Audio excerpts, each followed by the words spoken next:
Halo, Assalamualaikum warahmatullahi wabarakatuh. Eh, saya sebentar akan share tentang pembahasan soal nomor 135 karena saya anggap ini cukup penting. So, ini adalah ECG kita. Ini saya ambil tanggal 5 September kemarin. Iramanya sinus jelas karena ada satu P diikuti oleh satu GRS ya. P-nya terbalik di AVR juga ya kan. Satu P diikuti oleh satu GRS. Aksesnya bagaimana? Jelas ini di satu negatif, di AVF positif. Artinya aksesnya RAD. Kita lihat ini set, ini AVL, ini 1, ini 2, ini AVF. Ketika satunya negatif, AVF-nya positif, berarti satu merasa ditinggalkan. Berarti arah arus listriknya ke sana. AVF-nya positif, berarti dia merasa dituju, berarti ke sini. Berarti arsiranya ada di sini. Ini berarti ke kanan. Karena kayak yang normal dari sini sampai sini. Ini yang normal. Ya. Rate-nya tadi, kelupaan rate. Rate berapa? Kira-kira sekitar 1, 2, 3, 4. Oke, 70 kali per menit lah ya. Kurang lebih sekitar 70 kali per menit. 4 lebih sedikit ya. Jadi irama sinus 70 kali per menit. Aksesnya RAD. Ketika kita melihat seorang pasien dengan akses yang RAD, maka satu hal yang kita pikirkan, ada tidaknya suatu right ventricle hypertrophy. Nah, nanti kita lihat ya. PR intervalnya normal enggak? PR interval normal, saya kira. GRS lebar di V1 dan V6 tidak tampak. GRS masih sempit, tidak ada RBBB, tidak ada LBBB. Tidak ada, ini normal. Pembesaran atrium. Nah, sekarang pembesaran atrium. Kita lihat di lead 2, ini kelihatannya sih baik-baik saja. Di lead V1 juga kelihatannya baik-baik saja. Ya, tidak tampak ada pembesaran atrium. Kalau pembesaran ventrikel gimana? Nah, ini yang kita lihat di V1 sama V2 ya, jelas R per S lebih dari 1.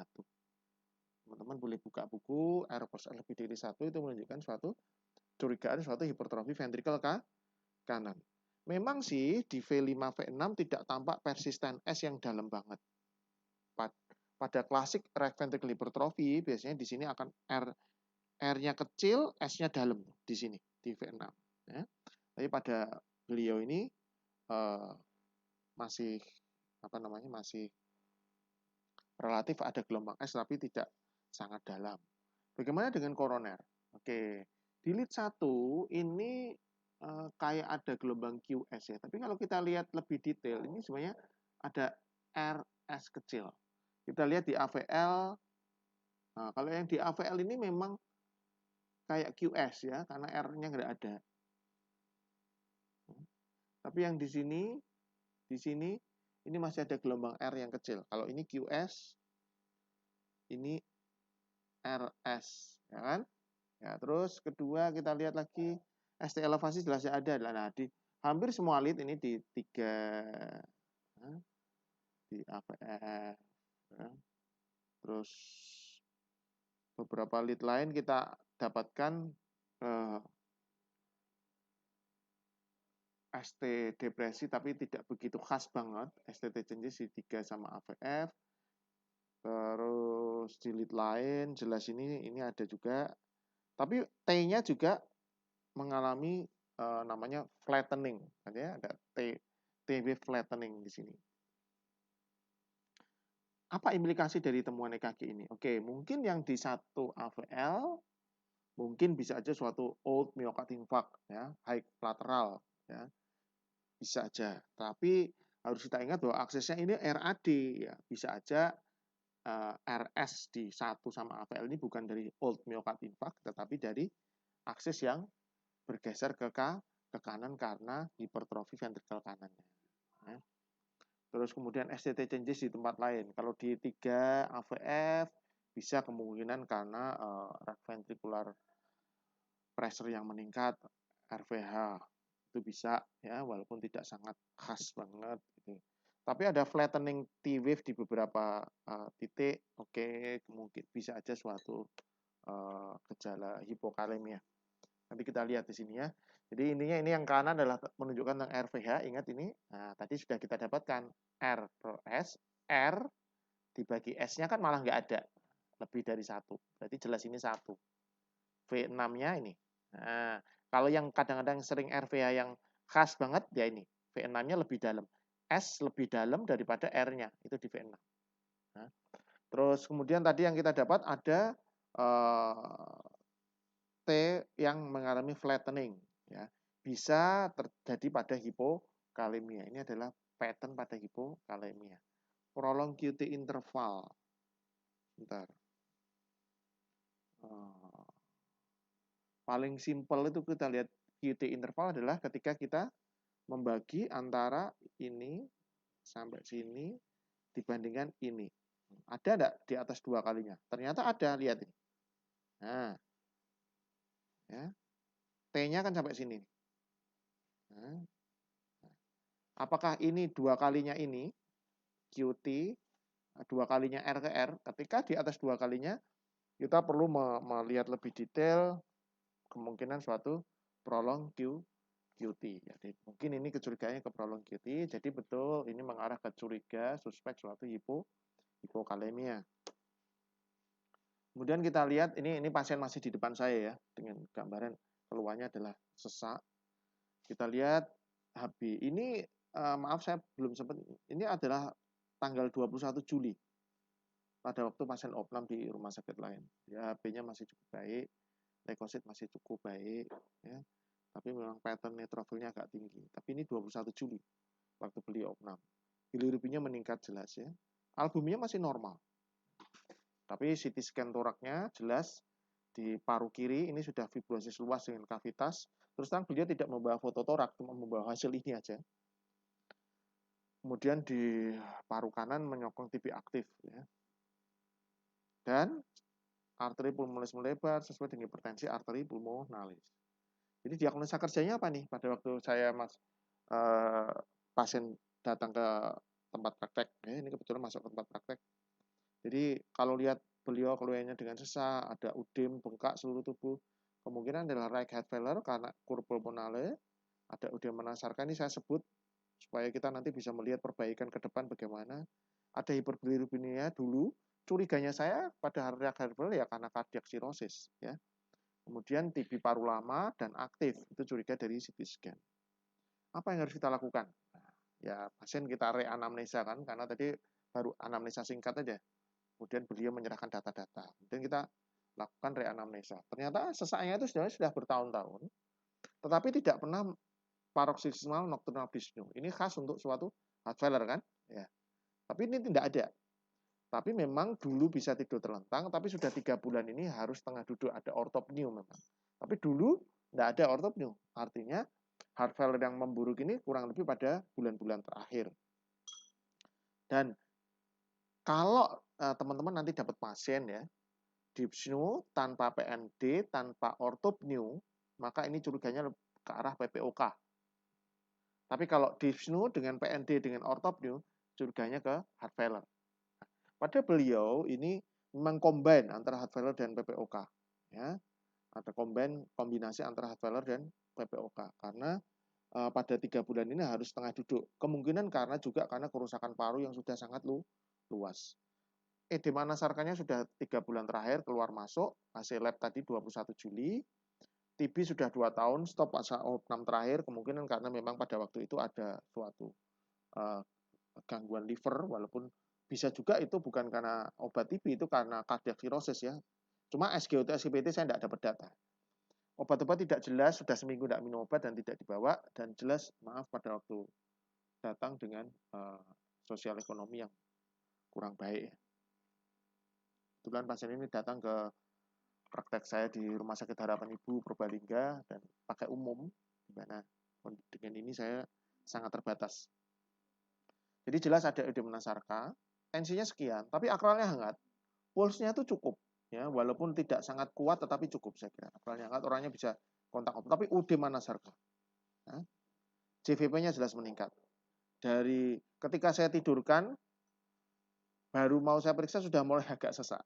Jadi sebenarnya kalau kita mau lebih detail bisa dilihat apakah RV-nya itu dari palpasi didapatkan ada RV yang bergetar misalnya, kelihatan menonjol, nah itu bisa.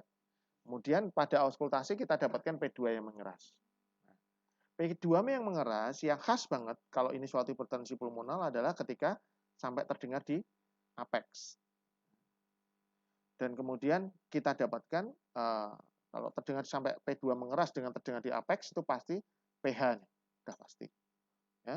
Kemudian kita dapatkan systolic murmur yang sangat lembut, ya, di mana di linea parasternal sinistra ya area tricuspid lah ya. Kemudian teman-teman kalau ingat nanti Carvalhosen ini memang kemarin belum sempat saya cek dan hepatojugular reflex juga tidak saya cek karena memang saya cepat-cepatan meriksa karena pasiennya ketika tiduran agak sesak ya. Carvalhosen meningkat murmurnya pada waktu tricuspid pada waktu inspirasi ya. Nah, saya di rumah sakit tersebut tidak punya echo ya, tapi saya punya bedside USG. Bedside USG ini paling tidak saya bisa menilai dimensi jantung, kemudian kinetik dari ventrikel kiri dan kinetik dari ventrikel kanan. Dan pada pasien ini bukan gambar beliau ya, ini saya dapatkan dari internet, bahwa didapatkan RA dan RV yang dilatasi, LV-nya EF masih normal. Jadi fungsi kinetik dari ventrikel kiri masih normal, fungsi dari ventrikel kanan menurun jelas karena ada pembesaran ventrikel kiri. Ini RA ding, ini RV ya, maaf. Ini right ventricle, ini left ventricle, ini left atrium. Seperti gambar di sini, ini left ventricle.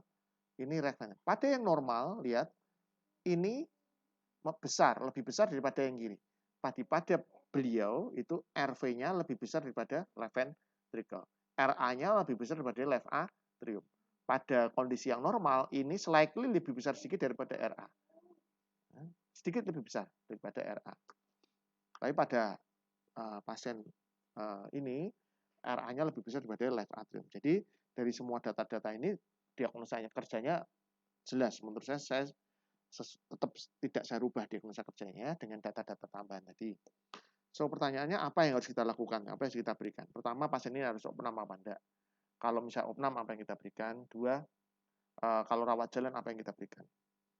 Jadi kita mau lihat nih tentang guidelines. Kita lihat dari guidelines. Kan teman-teman tahu lah bahwa senjata kita itu ada 3. 1, guidelines, evidence based. 2, patofisiologi. 3, pengalaman kita sendiri. Akhirnya our clinical judgment. Ya. Itu jangan dilupakan ya. Makanya jangan salahkan teman lain yang punya terapi yang mungkin berbeda. Karena pengalamannya berbeda. Ya, asal tidak sangat-sangat keluar dari guideline. Jadi heart failure itu bisa dibagi menjadi menurun fungsi pompa, mid-range atau normal fungsi pompanya. Ya, dengan gejala. Ya. Kemudian ada ini. Ada tambahan ini semua dari echo sama lab. Ini echo sama lab. Oke, next kita lihat lagi. Nah, pada pasien dengan heart failure yang non akut ya, ini kronis ya. Ini ada harus dicari physical examination, dicek echo, dicek natriuretic peptides ya. Ya di situ.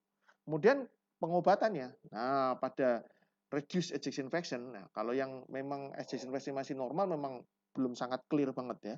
Tapi pada ini yang kita anggap pada EF-nya turun, maka jelas pilihan pertama ada ACE inhibitor, beta blocker, MR antagonis dan lain-lain. Nah, lihat ini digoxin itu pada tempat terakhir tuh. Lihat ini setelah ini ivabradin, arni masuk ke digoxin tapi terakhir. Isosorbit juga terakhir. Ini yang kelas 1 hijau, ini kelas 1, ini kelas 2A. Ini putih ini kelas 2B kali ini. Oke. Nah, itu tadi kalau kronis. Bagaimana dengan kalau akut? Kalau akut dilihat ada cardiac apa enggak, respiratory failure apa enggak. Kalau misalnya tidak, ya kita masuk ke sini. Nah, tapi harus dicari identifikasi. Ini saya cepat aja. Dan kita kalau pada waktu akut kita harus melihat dia hiperperfusi apa enggak, kongesti apa enggak. Pasien kita ini kongesti jelas. Kongesti jelas. Tapi hipoperfusi apa enggak? Dia memang tensinya 90/60. Tapi akralnya masih hangat. Memang enggak saya tulis di depan. Saya ingin lihat teman-teman mengarahnya kemana gitu ya. Sebagian besar curiga ini suatu shock sehingga ada yang memberi inotropik dan lain-lain ya. Tapi lihat, hipoperfusi is not synonymous, tidak sama dengan hypotension. Tapi hipoperfusi bisa didapati bersamaan dengan hipotensi. Pada pasien ini jelas akralnya hangat. Kencing memang berkurang. Nah, ini kira-kira masuk ke sini apa ke sini nih? Ya. Pertanyaan. Kalau saya itu lebih menjurus ke sini karena akralnya masih hangat ya. Pada pasien heart failure, nah ini wet atau dry. Kalau wet and warm tadi masuk ke hangat, tapi bukan suatu apa namanya normal kongesti atau hipertensi, jelas enggak, masuknya ke sini. Berarti dia usulnya ke diuretik, vasodilator, ultravitration dan lain-lainnya. Jadi pada akut heart failure tadi yang pertama kan kronis ya, ini sekarang akut, IV loop diuretics ya. Vasodilatornya bisa nitrat yang kita tersedia, nitroprusside juga ada tapi kita nggak punya, kita adanya nitrat, nitrogliserin atau isosorbid nitrat ya. Inotropik bisa diberikan. Considered bila ada hipotensi. Sign of symptoms of hypoperfusion. Nah, bisa dipikirkan. Menurut guideline ini, menurut guideline. KPG menurut guideline DC. Nah, kalau dibutuhkan bisa vasopresor dan lain-lain ya. Ini kita ngomong. Kemudian kalau heart shock dan lain-lain, oke. Sekarang tadi guideline heart failure, kita mau ngomong tentang heart. Bagaimana dengan guideline pulmonary hypertension? Ini. Jadi jelas pasien ini kan hipertensi pulmonal, ya. Jadi hipertensi pulmonal harusnya dilakukan echo. Echo-nya nanti kita lihat high probability untuk pH atau low. Nah, pH dibagi menjadi beberapa penyebab. Nah, salah satunya adalah karena pulmonary artery obstruction sih.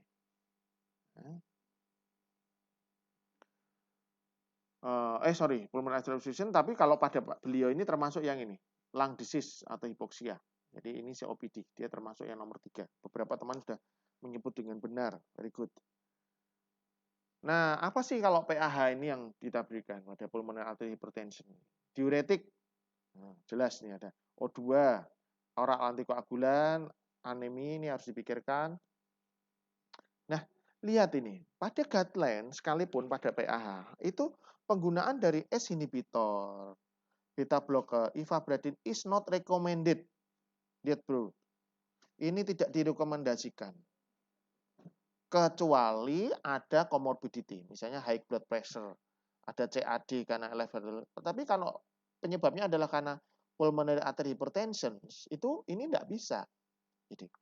Jadi itulah sebabnya kenapa teman-teman tidak bisa hanya manut pada guideline aja. Nanti tak tunjukkan kenapa ya. Kemudian, ini kalau pada PAH, ini high dose CCB, amlodipin dan lain boleh, nifedipin, maksud saya nifedipin. Tapi ya pasiennya kan dengan tensi sekian, masa mau kita kasih? Ya, saya tidak mungkin.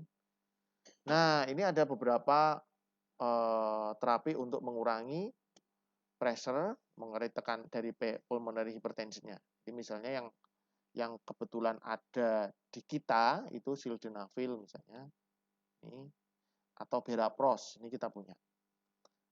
Sildenafil kelas 1. Ya. Berapros 2B. Nah, ini ya kombinasi ya. Ini terlalu advance dah, nggak usah diomong. Oke, terus selang transplant. Bisa balon atrial inotropic recommended in hypotensive patients. Oke. Tadi saya mau ada sesuatu yang mau saya sampaikan kok ya.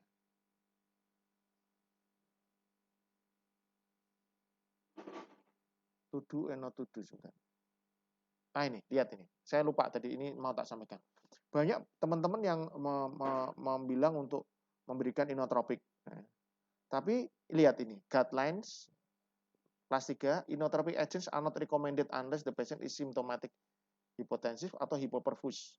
Ya, karena safety concern. Memang saya juga tidak tergesa kepada pasien yang misalnya ejection rendah. Pasiennya tenang-tenang aja, akralnya hangat, tensinya mungkin 85. Perlu nggak kita kasih inotropik? Mungkin tidak perlu, karena resiko aritmia dan lain-lain jelas lebih besar daripada keuntungan yang kita dapatkan. Memang EF-nya rendah. Begitu juga pada pasien ini. Tensinya memang rendah. Kenapa? Nah, nanti tak jelaskan. Jadi intinya, ini tadi saya ngomong tentang guideline, tapi kita akan ngomong sedikit aja, karena ini sudah banyak. Nah, terus opsinya dari mana nih? Nah, ini nanti teman-teman bisa baca salah satunya di update. Jadi intinya gini, pada pasien dengan beliau ini adalah pasien dengan namanya cor pulmonar, di mana pada COPD sehingga terjadi suatu peningkatan hipertensi pulmonal yang menyebabkan pembesaran dari left atrium dan left ventricle. Nah, kenapa kok bisa sampai terjadi pulmonary hipertensi ya? Karena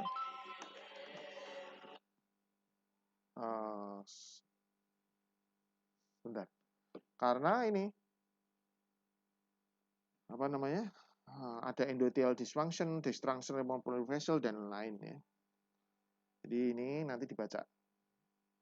Jadi hipoksia dan endothelial dysfunction akhirnya menyebabkan pulmonary hypertension dan cor pulmonale merupakan maladaptive respon untuk pulmonary hypertension. Jadi cor pulmonale ada yang akut, ada yang kronis. Ya. Nah, option treatment pada pasien ini memang belum ada guideline yang tegak banget untuk memberikan terapinya apa gitu ya. Tapi dari beberapa buku, dari beberapa artikel, memang pada pasien cor pulmonale itu kita perlu memberikan furosemide dan seringnya high dose, diuretik high dose. Dan dikombinasi, kalau saya dikombinasi dengan spironolactone high dose. Kita harus hati-hati. Nah, kayak S inhibitor dan lain-lain menurut saya secara patofisiologi juga nggak ada tempat. Ya, kita harus sangat hati-hati memberikan karena tensinya juga bisa makin turun. Kita pertama malah pilihannya adalah digoxin pada very low dose. Dosis yang sangat rendah. Harus sangat hati-hati. Dan inotropik sekali lagi adalah kalau sangat-sangat dibutuhkan. Aminofilin mungkin bisa diberikan. Dan option terakhir adalah lung and cardiac transplant. Jadi beliau ini akhirnya saya berikan furosemide, spironolactone, digoxin, saya berikan 2 hari sekali separuh, saya berikan berapros, aminofilin. Nanti kita akan lihat 1 minggu lagi waktu beliau kontrol, moga-moga ada perbaikan. Furosemide-nya kemarin saya berikan 3 kali 1 tablet, spironolactone-nya saya berikan 2 kali 100. Memang sih seharusnya menurut guideline dan menurut kita harus cek ureum kreatinin ulang lagi karena tadi udah Juli ya, terus elektrolit ya. Tapi tadi saya bilang di depan bahwa pasien ini dengan sosial ekonomi yang kurang baik. Jadi ya kadang-kadang idealisme dengan kenyataan itu tidak bisa sama gitu. Tapi apa sih yang kita bisa pelajari dari kasus ini? Adalah teman-teman saya lihat oke banget, udah sangat oke untuk pembacaan ECG. Ada beberapa yang mengacu pada guideline dari heart failure, ada yang sudah mulai melihat pada guideline pada pulmonary hypertension, very good. Tapi satu hal juga kita harus 2 guideline kita lihat, patofisiologi dari penyakit ini juga kita lihat, dan kemudian apa yang kita berikan juga sekali lagi, pesan saya yang terakhir adalah treat your patients like your family. Kita mau apa nih? Pasien mau kita opnamkan apa enggak? Ya. Jelas dengan sosial ekonomi yang kurang baik, tanpa asuransi kita opnamkan, juga dia mungkin akan lebih jelek lagi. Jelek dalam arti pikiran dan kita lihat bahwa maaf pasien ini juga suatu kondisi yang end stage ya. Jadi ya kita usahakan semaksimal mungkin tapi tanpa harus terlalu membebani beliau. Oke. Terima kasih. Itu menurut saya ya. Opini tetap teman-teman bisa beropini yang berbeda itu hak saja, ini cuma sharing aja. Jadi kalau dari saya demikian. Oke, terima kasih. Wassalamualaikum warahmatullahi wabarakatuh.